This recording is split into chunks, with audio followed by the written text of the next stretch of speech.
اعوذ باللہ من الشیطان الرجیم بسم اللہ الرحمن الرحیم الحمدللہ رب العالمین اللہم صلی علی محمد وآل محمد۔ مومنین سلام علیکم، میں ہوں سید شاہد حسین میسم نہروی اور پروگرام ہے کام کی بات۔ آج کی اس ایپیسوڈ میں ہم صحیفہ سجادیہ کی 10ویں دعا یعنی دعا نمبر 10 کے بارے میں بات کرنے جا رہے ہیں اور تھوڑی بہت وضاحت اس سلسلے میں پیش کریں گے۔ دعا بہت لمبی نہیں ہے، اس میں بس 6 ہی سینٹنسز ہیں، 6 ہی جملے ہیں، لیکن وہ تھوڑے تھوڑے لمبے جملے ہیں۔ میں آپ کے سامنے دعا کو پیش کرتا ہوں۔ اس دعا کو جو ہیڈنگ دی گئی ہے، جو اس کا نام رکھا گیا ہے، وہ اس طرح سے اردو کے ترجمہ کرنے والوں نے کہ خدائے متعال کی بارگاہ میں التجا کرنے کے سلسلے میں آپ کی دعا۔ آپ ابھی جب دعا کا کنٹینٹ سنیں گے اور سمجھیں گے تو کل ملا کر کے امام اس میں اللہ سے اپنے لیے معافی طلب کر رہے ہیں، مغفرت طلب کر رہے ہیں، اور یہ توبہ کا ایک الگ انداز ہے۔ توبہ ہی ہے، یہاں پر مغفرت ہی ہے، مگر ایک ڈیفرنٹ طریقے سے مولا یہاں پر معافی اور مغفرت طلب کر رہے ہیں۔ میں دعا کو شروع کرتا ہوں۔ ابتدا میں امام فرماتے ہیں اللہم ان تشاء تعفو عنا فبفضلک، اے میرے مالک اگر کسی وقت یا کسی روز تو نے یہ طے کیا کہ تو مجھے معاف کر دے گا تو یہ تیرا معاف کرنا، یہ تیری معافی تیری فضل کی وجہ سے ہوگی، تیرے احسان کے، تیرے کرم کی وجہ سے ہوگی۔ وَإِن تَشَأْ تُعَذِّبْنَا فَبِعَدْلِكَ، اور اگر کسی روز تو نے یہ فیصلہ کیا کہ تو مجھے عذاب میں مبتلا کرے گا، سزا دے گا، تو یہ تیرے عدل کی وجہ سے ہوگا۔ اب 2 چیزیں ہو گئیں، ایک فضل، ایک عدل۔ فضل یعنی کرم، کرم سے تو ہمیں معاف کر سکتا ہے، عدل سے تو ہمیں سزا دے سکتا ہے۔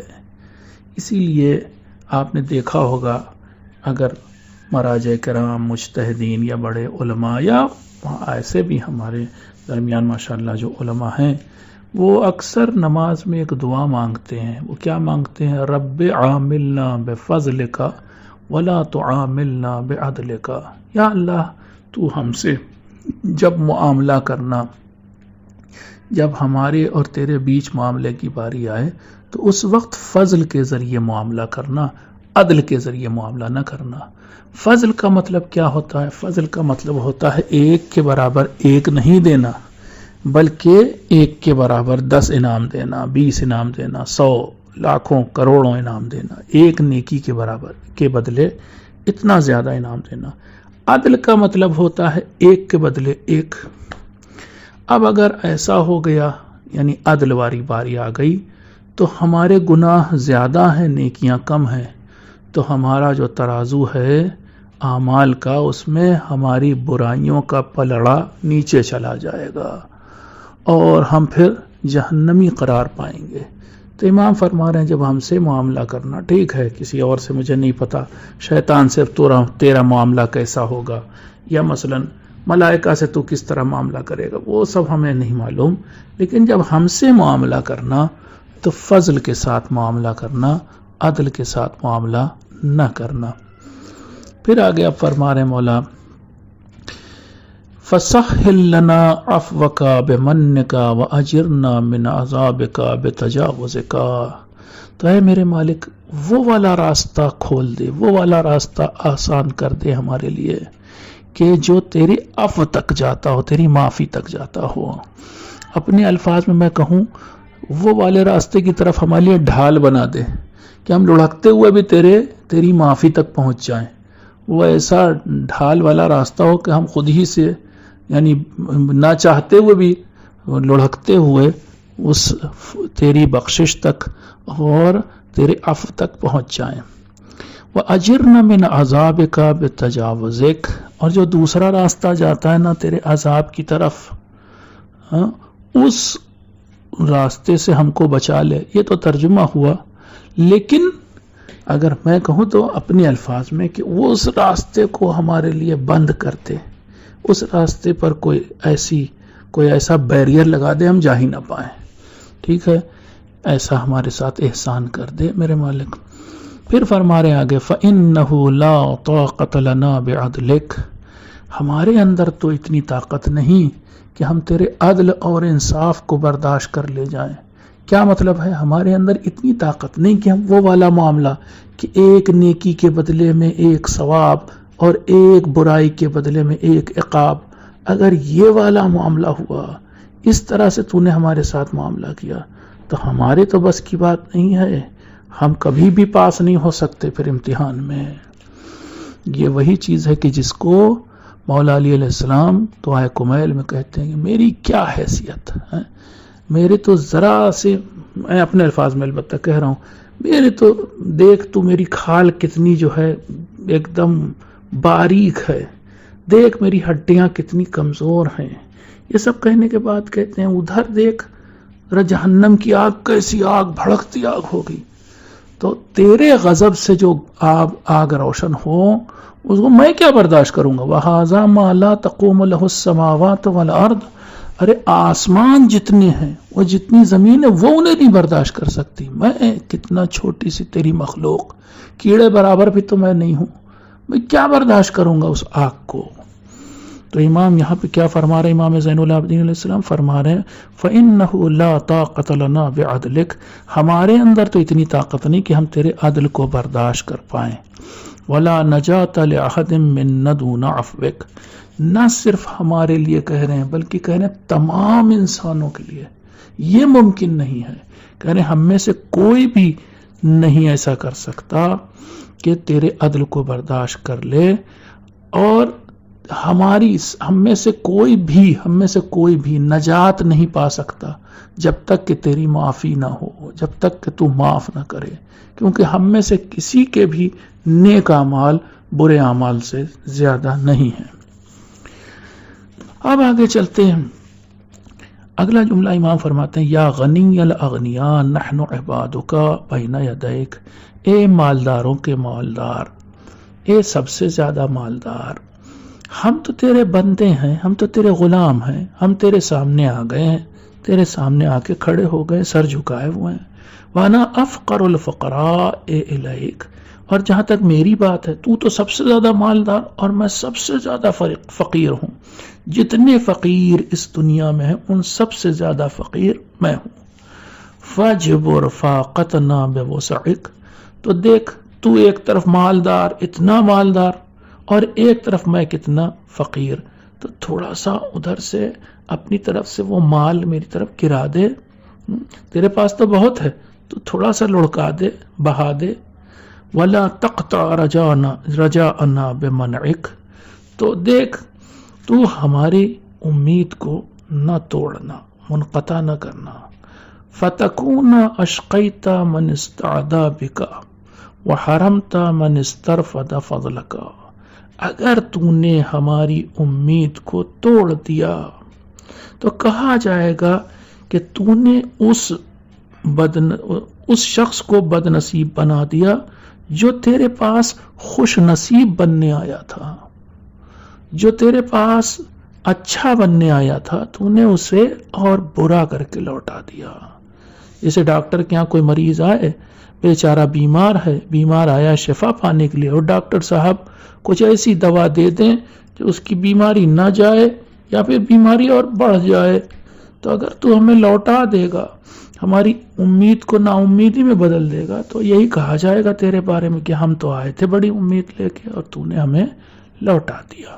وَحَرَمْتَ مَنِ اسْتَرْفَدَ فَضْلَكَ، اور پھر یہ بھی تیرے بارے میں کہا جائے گا، تیری بدنامی ہوگی۔ کیا کہا جائے گا؟ تو نے اس شخص کو محروم کر دیا، تو نے اس شخص کو منع کر دیا جو تیرے فضل کو تلاش کرتا ہوا آیا تھا تیرے دروازے پہ۔ تو اے میرے مالک، سب ملا کے کہوں، تو اگر مجھے لوٹائے گا نا، تیری بدنامی ہوگی، میری تو بات چھوڑ، میرے پاس کون سی عزت ہے، تیرے پاس عزت ہے، تیری بدنامی ہوگی۔ دیکھیے یہ دعا کا کتنا اچھا طریقہ ہے مانگنے کا، امام ہم کو سکھا رہے ہیں کہ ہمارے پاس تو کوئی عزت نہیں، ہم تو پھٹے حال ہے، ہماری کون سی عزت، تو عزت والا ہے۔ فَإِنَّ الْعِزَّةَ لِلَّهِ جَمِيعًا، قرآن میں آئی ہے آیت، ساری کی ساری عزت اسی کی ہے، یعنی اللہ کی۔ تو تو عزت والا ہے، اگر تو لوٹ آئے گا تو ہمارے بارے میں تھوڑے نہ کہا جائے گا، ساری دنیا کہے گی کہ اللہ نے اسے خالی ہاتھ لوٹایا، تیری بدنامی ہو جائے گی۔ فَإِلَى مَنْ حِينَئِذٍ مُنْقَلَبُنَا عَنْكَ وَإِلَى أَيْنَ مَذْهَبُنَا عَنْ بَابِكَ۔ اگلا جملہ فرما رہے ہیں کہ یہ بتا کہ اگر تو نے ہم کو لوٹایا تو ہم لوٹ کر جائیں گے کہاں، یہ مجھے بتا دے، وہ ٹھکانہ بتا، اور اگر تیرے دروازے سے ہم چلے تو پھر وہ راستہ کون سا ہوگا جس پر ہم جائیں، یہ دو چیز ہمیں بتا دے۔ اب میں یہاں پر روک کے آپ کو ہم لوگ روزانہ یہ چیز ہمارے ساتھ پیش آتی ہے۔ فرض کر لیے کہ میں کوئی چیز لینے کے لیے بازار گیا، مان لیجئے کہ ایک دوا نہیں مل رہی ہے اور ذرا مشکل سا نام لکھ دیا ڈاکٹر صاحب نے، دوا ہر جگہ نہیں ملتی ہے، تو اب میں مثلا شہر کی سب سے بڑی دکان پر دوا کی پہنچا، اس کے یہاں ساری دوائیں ملتی، اور پھر وہاں پہنچنے کے بعد میں نے پرچہ دیا، اس نے کہا بھائی یہ دوا تو میرے پاس نہیں ہے۔ ہم نیچرلی سب سے پہلا سوال اس سے کیا کریں گے، تو پھر یہ دوا کہاں ملے گی؟ جب تمہارے پاس نہیں ملے گی تو کہاں ملے گی؟ تو تمہیں راستہ تو بتاؤ، دکھاؤ تو کون سی دکان ہے جہاں پر یہ دوا ملے گی۔ ویسے ہی ہم تو تیرے دروازے پہ آئے ہیں، اب اگر تو منع کرے گا تو ہم تجھی سے پوچھیں گے تو پھر یہ کہاں، یہ معافی، یہ بخشش، یہ مغفرت یہ کہاں ملتی ہے، ہم وہاں سے لیں گے۔ پھر تو بتا کہ تیرے سوا یہ مغفرت اور معافی کہاں بٹتی ہے۔ سبحانک نحن المضطرون الذین اوجبت اجابتہم، پاک ہے پالنے والے تو ان سب چیزوں سے کہ تو لوٹا دے کسی کو، تو کسی کو نا امید کر دے، ان سب چیزوں سے تو بہت بالا ہے۔ اب فرما رہے ہیں اگلی چیز، ہم دیکھ وہی پریشان حال لوگ ہیں، ہم وہی بے چینی اور کرب میں مبتلا لوگ ہیں کہ جن کی مشکل کو حل کرنے کا وعدہ تو نے قرآن میں کیا ہے۔ ابھی میں آیت پڑھتا ہوں، آپ کو یاد بھی آ جائے گی۔ آیت کے دو حصے ہیں، دونوں کو استعمال کر لیا امام نے۔ پہلے والے میں کیا کہہ رہے ہیں، دعا کے حصے میں پہلے کہ ہم وہی پریشان حال لوگ ہیں، ہم وہی بے چین و بے قرار لوگ ہیں کہ جن کی بات سننے کا وعدہ تو نے اپنی کتاب میں کیا، اور ہم وہی، اب دوسرا جملہ، اور ہم وہی برے لوگ ہیں، وَأَهْلُ السُّوءِ الَّذِينَ وَعَدتَّ الْكَشْفَ عَنْهُمْ، اور ہم وہی برے لوگ ہیں، وہی بدکار، وہی بد اعمال لوگ ہیں کہ جن کی مشکل کو حل کرنے کا، جن کی مشکل کو دور کرنے کا وعدہ تو نے اپنی کتاب میں کیا ہے۔ اب دیکھیے میں وہ جملہ پڑھتا ہوں، آپ لوگ اکثر پڑھتے ہیں، وہ کیا ہے، أَمَّن يُجِيبُ الْمُضْطَرَّ إِذَا دَعَاهُ وَيَكْشِفُ السُّوءَ، کون ہے کہ جو بے چین اور بے قرار اور پریشان حال کے آواز پر لبیک کہے، جواب دے، وَيَكْشِفُ السُّوءَ، اور اس کی مشکل کو حل کر دے۔ دو جملے ہیں یہاں، کون ہے جو جواب دے اور کون ہے جو حل کر دے مشکل کو۔ امام نے دونوں جملوں کو کا واسطہ دیا ہے کہ تو نے قرآن میں فرمایا، ہم نے تو کہا نہیں ہے، تیرا ہی جملہ ہے، یاد رکھنا۔ پھر آگے کہہ رہے ہیں وَأَشْبَهُ الْأَشْيَاءِ بِمَشِيَّتِكَ وَأَوْلَى الْأُمُورِ بِكَ فِي عَظَمَتِكَ رَحْمَةُ مَنِ اسْتَرْحَمَكَ وَغَوْثُ مَنِ اسْتَغَاثَ بِكَ۔ اب دو اللہ کی صفت کو دو اللہ کی دوسری صفت سے تشبیہ دے رہے ہیں، تشبیہ دے بھی نہیں رہے، کہہ رہے ہیں کہ شباہت ان دونوں میں بہت ہے۔ کیا ہے بھائی؟ پہلے کہہ رہے ہیں کہ اگر یہ کہا جائے تیرا ارادہ کس چیز سے سب سے زیادہ مشابہ ہے، تیری ہی صفت میں سے، تیری ہی صفات اور کوالٹیز اور ایٹریبیوٹس میں تیرا ارادہ کس چیز سے سب سے زیادہ مشابہ ہے، یہ کیا خوبصورت انداز ہے واقعی امام کا۔ کہہ رہے ہیں تیرا ارادہ سب سے زیادہ جو مشابہ ہے، تمام صفات ہیں تیری، علم ہے مثلا سخاوت ہے، یہ ساری چیزیں ہیں ان میں، لیکن سب سے زیادہ تیرا ارادہ رحمت سے مشابہ ہے، یعنی جب بھی تو ارادہ کرتا ہے رحمت والا ہی ہوتا ہے۔ کتنے اچھے ڈھنگ سے کہا کہ جب بھی تو ارادہ کرتا ہے وہ رحمت ہی ہوتی ہے، یعنی تو کبھی غضبناک نہیں ہوتا۔ اور پھر کہہ رہے ہیں اور سب سے زیادہ مشابہ چیز تیری مدد کے کون سی ہے، اور اور تیری عظمت جو ہے، جو تیری گریٹنس ہے، اس سے سب سے زیادہ مشابہ ملتی جلتی تیری صفات میں کون سی صفت ہے؟ وہ ہے تیری مدد۔ تو عظیم کہلاتا ہے، تو گریٹ کہلاتا ہے، لیکن کس وجہ سے؟ کیونکہ تو مدد کرتا ہے۔ تو یہ دونوں چیزیں، یعنی پہلا یہ کہ ارادہ رحمت کے مشابہ ہے، اور دوسری چیز اس کی مشیت، اس کی جو عظمت ہے وہ اللہ کی مدد سے مشابہ ہے۔ فرحم تضرعنا الیک واغننا اذ طرحنا انفسنا بین یدیک۔ تو اے میرے مالک، ہمارے اس گڑ گڑانے پر، اس تضرع پر رحمت کر، رحم کھا، اور جب ہم نے اپنے کو لا کر ڈال دیا تیرے سامنے، تو پھر ہمیں جو ہے اب جھولی بھر کے ہی واپس لوٹانا۔ آخری جملہ، اللہم ان الشیطان قد شمت بنا اذا شایعناہ علی معصیتک۔ بڑی زبردست بات کہی ہے۔ اور پھر انہی امام زین العابدین علیہ السلام نے دعائے سحر میں، دعائے ابو حمزہ صومالی میں ایک جملہ کہا، وہ بھی میں آپ کو سناؤں گا، بڑا زبردست ہے، وہ بھی اسی سے ملتا جلتا ہے۔ اب امام کہہ رہے ہیں، اے میرے مالک، اس سے پہلے، آج تو میں تیری بارگاہ میں آ گیا ہوں معافی مانگنے، اس سے پہلے میں گناہوں کی زندگی میں تھا، گناہوں کی دنیا میں تھا، جرم کی دنیا میں تھا۔ جب بھی میں جرم کرتا تھا نا، تو شیطان بہت ہنستا تھا اور کہتا تھا، دیکھا اسی بندے کے خدا نے کہا تھا اب ایک دن بڑے فخر سے کہ تو ہمارے بندوں کو نہیں بہکا پائے گا، دیکھا میں نے اسے بہکا دیا۔ پھر شیطان اس وقت تانا دیتا تھا۔ جب میں شیطان کا حکم مانتا تھا تو شیطان تانا دیتا تھا کہ تیرے ہی اوپر بڑا فخر کر رہا تھا تیرا مالک کہ تو بہکے گا نہیں، دیکھ میں نے بہکا دیا۔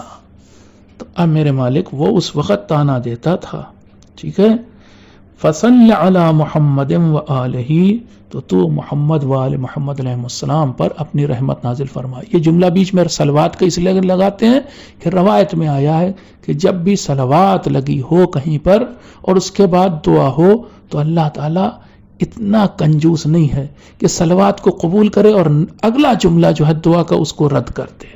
یہ اللہ تعالیٰ جو ہے سنگل آؤٹ نہیں کرتا ہے صلوات کو، ہے نا، اتنا پک نہیں کر لیتا، بیچ سے اٹھا نہیں لیتا صلوات کو، باقی چیز چھوڑ دے گا، ایسا نہیں کرتا ہے۔ اس لیے صلوات کو اپنی دعاؤں میں ہم لوگ ایڈ کریں، ادھر ادھر سے بریکٹ کی طرح لگا دیا کریں۔ پھر اگلا جملہ کیا ہے جو اصل دعا مانگی؟ وَلَا تُشْمِتْهُ بِنَا بَعْدَ تَرَكْنَا إِيَّاهُ لَكَ۔ اب اے میرے مالک، اسے تانا دینے کا موقع نہ دینا۔ اب تو ہم نے وہ گناہ کی دنیا چھوڑ دی، اب تو جرم کی دنیا سے نکل کر کے ہم تیری خاطر تیرے پاس آ گئے، اب ہم نے شیطان کو چھوڑ دیا، تو اب کوئی موقع اگلی بار نہ دینا کہ شیطان ہمیں تانا دے، یعنی دوبارہ ہمیں گناہ کی دنیا میں جانے نہ دینا، اس جرم کی دنیا میں ہمیں واپس نہ پلٹانا۔ وَرَغْبَتِنَا أَنْهُ إِلَيْكَ، اور ہم نے اپنی تمام رغبت، تمام امید اس سے، شیطان سے توڑ لی ہے، اب تجھ سے ناتا جوڑ لیا ہے، اب تو ہمیں اپنی خدمت میں، حضور میں، بارگاہ میں رکھنا۔ ایک جملہ جو میں کہنے جا رہا تھا اور وعدہ کیا تھا کہ دعائے ابو حمزہ صومالی سے آپ کو سنائیں گے، وہ زبردست جملہ ہے۔ وہ کیا ہے جملہ؟ دیکھیے، وہ جملہ میں آپ کو پڑھ کے سناتا ہوں اس دعائے ابو حمزہ صومالی سے۔ دیکھیے، ایک دو اللہ نے مخلوق بنائی، ایک مخلوق کا نام ہے شیطان اور ایک مخلوق کا نام ہے حضرت محمد مصطفیٰ صلی اللہ علیہ وآلہ وسلم۔ شیطان اللہ کا دشمن ہے، پیغمبر اللہ کے محبوب ہیں۔ اب امام ایسے طریقے سے دعا مانگتے ہیں گویا، استغفر اللہ، میں اپنا لفظ استعمال کر رہا ہوں، معذرت چاہتا ہوں، کہ گویا اللہ کو پھنسا دیا ہے۔ دیکھیے کیسے، پھر معذرت چاہ رہے ہیں، ہم نے یہ لفظ استعمال کیا، لیکن اب کیا کیا جائے، میرے پاس کوئی مناسب لفظ نہیں تھا۔ فرماتے ہیں، اے میرے مالک، اگر تو نے مجھے جہنم میں داخل کیا تو اس سے تیرا دشمن شیطان خوش ہو جائے گا، وہ تو چاہتا ہی ہے کہ تیرے بندوں کو لے جا کر کے جہنم میں گرا دے، تو اس سے کون خوش ہوگا؟ تیرا دشمن شیطان خوش ہو جائے گا۔ لیکن اگر تو نے مجھے جنت میں داخل کیا تو اس سے تیرا محبوب نبی خوش ہو جائے گا. ٹھیک ہے؟ اور خدا کی قسم اور تیری ہی قسم مجھے یقین ہے، پکا معلوم ہے کہ تجھے اپنے نبی کی خوشی زیادہ پسند ہے شیطان کی خوشی سے زیادہ. تو اب چھوڑ میری بات، میرا خیال ہی چھوڑ دے، میں کیسا ہوں یہ بات ہی چھوڑ دے. تو یہ دیکھ کہ میرے جنت یا جہنم میں جانے سے خوش کون زیادہ ہو رہا ہے. اگر تیرا نبی خوش ہو تب تجھے اچھا لگے گا یا شیطان خوش ہو تب تجھے اچھا لگے گا.